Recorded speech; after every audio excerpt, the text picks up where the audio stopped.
All right. Hey, everyone. Hey, guys. It's Juliana. Good to see you. Got seeing all the comments over here where everybody's from. I'm from Pennsylvania, Pittsburgh area. And we are going to just jump right into some questions here and get some answers for you guys. So, I'm not sure if it's her name is A. Waddell asked if where I get my inspiration from and how do you remember how to use all of the Tim Holtz Ranger products from one another. I keep having to watch lives or other videos. Inspiration, for me, the products are my inspiration. So once I get the products in my hands, that's usually what I don't know. That's usually what sparks it. I also love just looking at what other people make. I follow all of the other Tim Holtz makers, but just in like, there's a Tim Holtz Addicts group. If you're a big Tim Holtz fan, if you're not familiar with that group, there's a group on Facebook that's got tons of inspiration from just everyone that loves Tim Holtz. So you can check that out for a lot of inspiration as well. As far as remembering how to use all the things, I think sometimes it can get a little overwhelming with all the different products and how they all interact with each other. But the nice thing is most of his products are water-based, so they're water reactive, and most of them will play with each other very nicely. So I do a lot of experimenting myself just to kind of see like, oh, how's this going to work with that? And sometimes it works, and sometimes it doesn't. So, um, I think part of that creative play is part of the process. And sometimes sitting down and just taking the time to play is important, not just concentrating on like a finished project or a finished card, which I think sometimes is usually the focus. Like we're like, oh, we need to make a card for so and so and or for such and such. And don't always take the time to just go, hey, let's just play with these things and have some fun for ourselves. So all right. Next question. Do you have a favorite blend? I am not a blend person. I probably have favorite colors that I just like, but I unfortunately I'm not a blend person. So I kind of use like the color wheel with things. So, I like blues and greens because they're next to each other on the color wheel. And but I always throw brown in there. So but not anything specific. Let's see. What are your favorite colors of distress oxides? Um, Gosh, I am a brown person and I love greens and I love blues. I just mentioned that. I love on Uncharted Mariner is one of my favorites. Vintage photo, walnut stain, ground espresso. I love peeled paint, old paper. Yeah, lots of. I love all the colors though. So I probably the least things that get love from me are pinks. So and purples maybe, but I have them all. So every now and then they find their way in. So, um, can watercolor markers be used with distress oxides without the ink running or staining or smearing? No, because they're all water reactive. So if you want to have something permanent, you need to use a permanent ink. So like the archival inks, if you're looking at like the Tim brands or any kind of brand that has a permanent ink, because there's lots of them out there, that would be more what you would want to work with for watercolor markers. So yeah. What is the story behind the name of your business, 17 Turtles? Well, um, I back in college is kind of where it started. I was a swimmer in college and somehow the turtle thing got I don't know exactly where it came from, but then I've always just kind of liked turtles since then.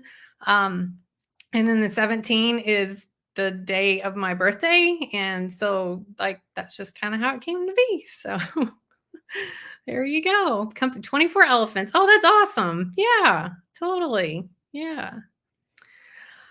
All right. These are so good. Great questions, guys. How do you substitute a color if you don't have the specific distress oxide one?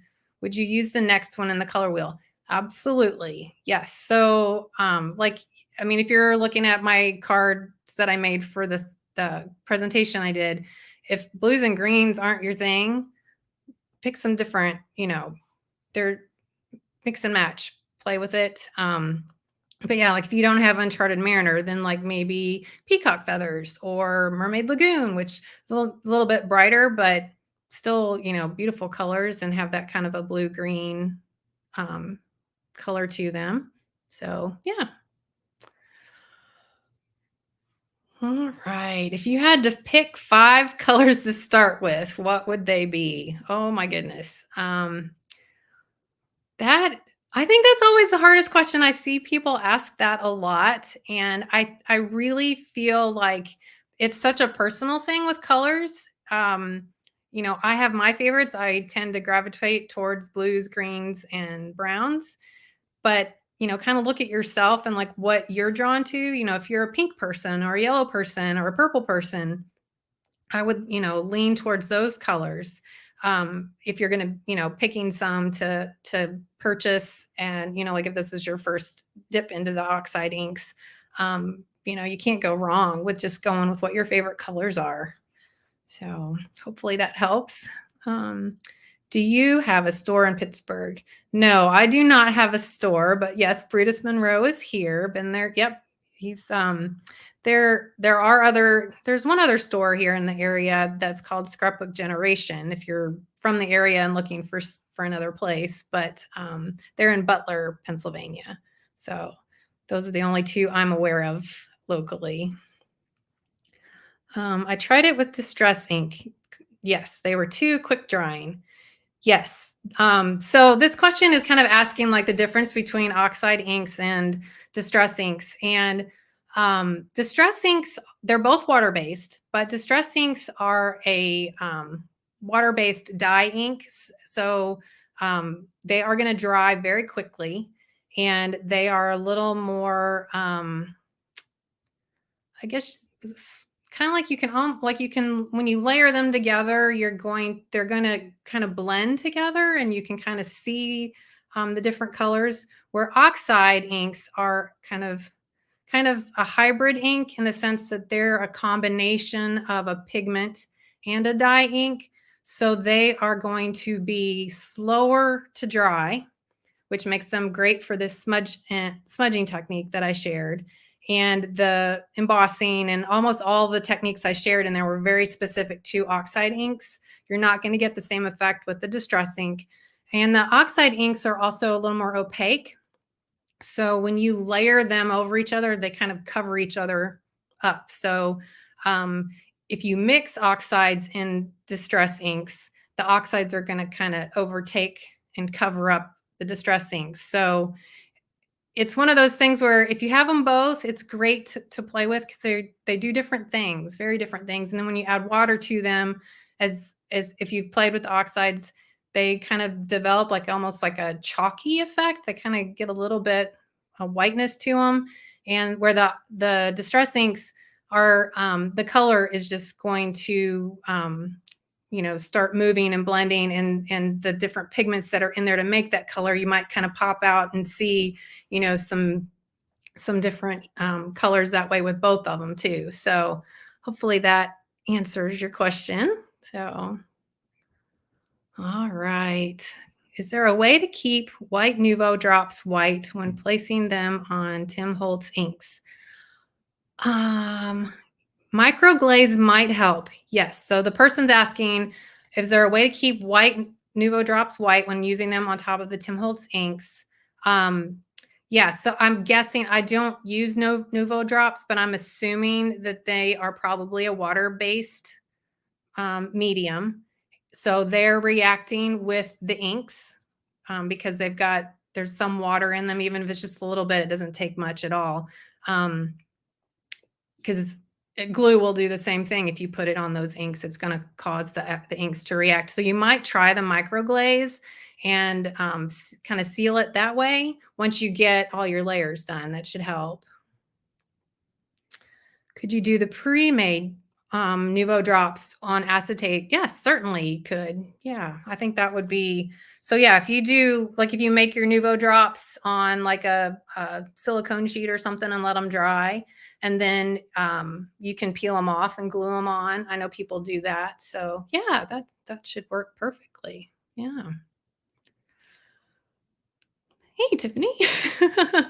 Hey, so what is your favorite little spot in your craft room? And is there a spot in your room that you feel the need to reorganize? A fantastic question. Um, I'm sitting at my desk, and actually, what you see behind me is like my favorite place in my room. And unfortunately, I don't face it because it's very, very functional. What you can't see that's below you, I have all my stamps and dies, and things that I use the most are right behind me so that I can turn and get to them very easily. And then as you can see here, my inks are over in that corner. So I can just kind of get to everything that I use the most very easily. The place that I feel like I need to reorganize, I actually just started on I have a closet. I use a spare bedroom, and I have just a normal bedroom closet. And just last weekend, my husband installed shelving across the whole closet. And yeah, it's in the process of being reorganized right now because I was not really able to utilize that space in there very well. So, yeah, so right now I'm in the process of trying to figure out how I want to store and organize everything in there because I'm very much of a I need to I need to see it, but it needs to be neat and tidy or it makes me crazy and I lose all my crafty mojo. So, um I don't know what the name is. I think there's a name for um what they call people that organize like I do. So, but yeah, I need to see it so that I know I have it. And so I kind of like pretty storage containers that are open, um, or stuff that if I can see through it. So yeah, looks like I'm not alone. All right. Great question, Tiffany. All right, Eileen is asking, do you use an anti-static powder tool when you're embossing? It just depends. Um, I've tried a couple different ones and I like the powdery residue that they leave on things kind of makes me a little bit crazy. So, it just depends on what paper I'm working on. And then also too like the end result, if I'm wanting like a sentiment, I almost always am going to use the anti-static tool because I want the sentiment to be legible and I don't want stray powder anywhere. But if I'm just kind of doing it on a background that's, got a bunch of mixed media layers going on already, I don't worry about it as much because it doesn't, it's not really you're not gonna be able to see those little bitty stray spots here and there like you might with a sentiment. So hope that helps. Yeah. When you make for Tim Holtz, that's a great question, Jill. Are you given an assignment or do you get to play? We I guess it's kind of an assignment, but a lot of play. Because when he has a new release that comes out, so just like for example, just recently with the stamps, the Christmas stamps. We are sent the product and then asked to create a couple of projects with those. And then and it's so there's an assignment in the sense that like we need to use this product, but we get to make whatever we want to make with it. So yeah, lots of play. Tim is very encouraging of the creative process, and I really appreciate that. So yeah, great question. Scrapbook Superstation. Did I say Scrapbook Generation? I am so sorry. Yes, Scrapbook Generation is in Springfield, Missouri, which I'm from Missouri. So I was just getting the names mixed up. Thank you for correcting me. Yes, Scrapbook Superstation is in Butler. Thank you, thank you, thank you. All right. Next question. Will your technique that you demonstrated work with distress ink or alcohol inks or only with distress oxide inks? The techniques pretty much, I mean, you could do just the plain stamping where I don't smear it, but the embossing and the ink smudge technique, you absolutely have to use oxide inks. The other ones aren't going to work. The distress inks are just going to dry too quickly because they are a dye-based ink, where pigment inks, which the distress oxides, as I mentioned earlier, are a combination of pigment and dye, so they dry slower. Most embossing inks are pigment only, so those are going to dry the slowest and are perfect for embossing for that reason. But as you can, during the technique, as I showed, you can emboss with oxide inks. Alcohol inks, totally whole other ball game, because you're dealing with a completely different, um, you know, chemical process there without, because it's an alcohol based product and not water based at all. So that helps. Where in Missouri? Springfield, Missouri is where the store Scrapbook Generations is. And I grew up in Southeast Missouri, so kind of near Cape Girardeau, south of St. Louis. Let's see. Do you know the total of distress inks there are now? I bought the markers years ago as a way to have a complete set of colors. I can barely keep up now. Good question. I have all the colors myself. I can't remember if there's how many there are. Actually, I'm terrible at the numbers. But I do know that there is only one more color that's going to be coming out. And then I don't believe there's plans for any new colors being added to the palette. So I guess we can all sit back and take a little breather on feeling like we got to catch up on all the colors. But I don't, it kind of brings me to the whole thing. Like, do you have to have all the colors? No. If you don't like purple, why would you buy purples? So, I think having the colors that you like, that you're going to use the most, is probably more important than trying to have like that complete set syndrome thing. So yeah, there you go. My room looks like a bomb went off. Any tips for people with depression, anxiety, and OCD? Yeah, that's I I if I think it's some of that is trying, figuring out what's causing the stress for you. If your room is a little bit of a chaotic nightmare right now, and that's kind of making you crazy and feel like I can't think and function in there, you might need to take a step back and maybe you have a friend or something that could come and help you sort through your room and get it cleaned up, or some family member that could come and help. And maybe getting your room sorted through could be helpful with that. I know there are, like, Tiffany, that she's one of the presenters. She's got a great series that she's been doing on kind of like a craft room reset that you might want to check out. That might be something that could be helpful for you. So yeah, but hang in there. Jane asked, you may have mentioned this, but I missed it. What type of paper do you like to use? My absolute favorite that I use on nearly every card I make is the distress watercolor paper. And I use the smooth side.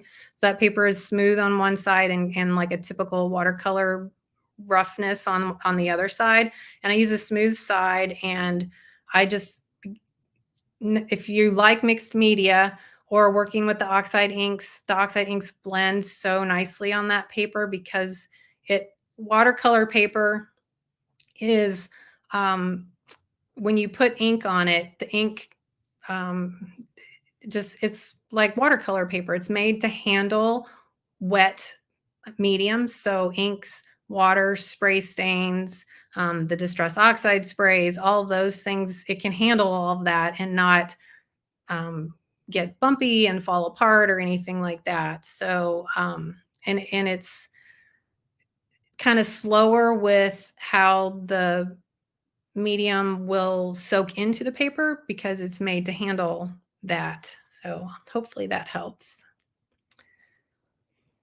Do you send your cards or do you keep those beauties for yourself? I try to send them to people. So If I have the opportunity to create a card, that's, and I know like a birthday is coming up for somebody, I try to keep that in mind so that I can use them, because I do have a pile of cards sitting there that I'm not sure what I'm ever going to do with them all. I've got way more than I can ever send out, but I do try to send them out to people as much as I can. Oh, my top 3 favorite crafting tools. That's a good one. Okay. So I would have to say a non-stick craft mat for sure, of some sort. I have to protect my work surface because I would destroy all the things if I didn't have that.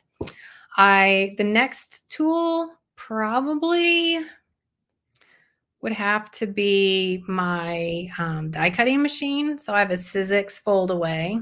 That's probably my favorite out of the die cutting machines.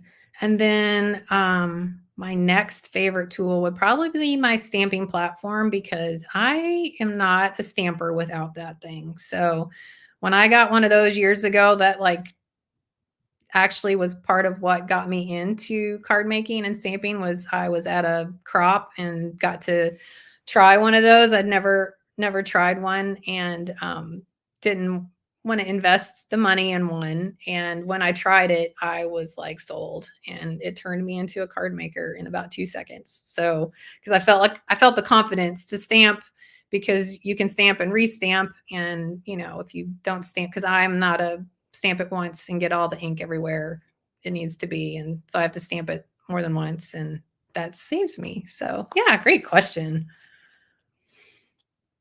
All right. Can you spray the Distress Oxide sprays into a puddle and stamp with them, or do you need the ink pads? Um, you could do that. Um, you're just probably going to get more of a watercolory effect, because you're dealing with a fluid ink that's, has more of a liquid property to it so that it can be sprayed versus an actual ink pad. So it it would, yeah, you could do it. It just would be a very different look. So yeah. What weight do you use for the card base? I card bases, I tend to lean towards like a heavyweight card stock. I'm trying to think, maybe like and if you're referring to the actual like folded card that I put things on, that I usually use 110 pound, like Nina. Um, there's different ones out there. Gina K has a nice heavyweight card stock. I just prefer, I don't know. I like, plus when you start putting layers on the cards, the card gets kind of heavy, and I feel like that heavier weight card base um, makes it more substantial. And then if somebody actually wants to sit it up and display it, it can stay standing better. So, yeah. How would you describe your go-to design style? Hmm, that is a very tough question, Jill. I'm not sure what my style is. If anyone wants to share that with me and enlighten me, because I've never figured out what my style is. I just go with the flow of playing with the stuff, and out comes what comes. So, um, I mean, I guess a little, I don't know, a little vintage, a little distressed, but still kind of neat and orderly. So I don't know. Yeah, I'm not sure. Design style. Yeah. Eclectic. Yes. Nice mix. All right. I work full time and can't find the time to do intricate work. Do you have any tips on making card making more efficient? I do. And I would, if you're just doing one card off at a time, um, or if you're mass producing and like wanting to do Christmas cards, breaking things down into steps. So, one day you sit down and you make the backgrounds, and then the next time you have time, you sit down and you do some stamping and or you do some die cutting and create the pieces that you're going to put on the card or and then the next time maybe you sit down and figure out what your sentiments are going to be and do some stamping and cutting and die cutting that way and you know and maybe make little pieces of your card and then you could pull from those pieces to assemble a card as needed. So you could, have birthday sentiments or thank you sentiments or whatever kind of card sentiments you need. And then you could just put them on whatever background that you created. And then, pull out like if you've done die cuts or other stamping, things that maybe fit the theme of a birthday that's for a male friend of yours or your son or your daughter or your grandma or whatever and then you could kind of mix and match and pull them together and create like that. So anyway, hopefully that helps. Where can you find me on social media? Juliana Michaels will help you locate me on Instagram, YouTube, Facebook, all the things. The only thing you need to look for with my blog is 17 Turtles. That one is the only kind of different name, and it's just because I've had it for so long. I started off with that and just kind of hung on to that. So hope that's helpful. All right. Well, thank you guys. There's a lot of great questions. It was so nice chatting and getting to answer some of these great questions. So thank you guys so much. And if you have any more questions, feel free to, reach out and I will get back to you as soon as I can. So, all right. Well, I hope you guys are enjoying the summit and we'll, see you around.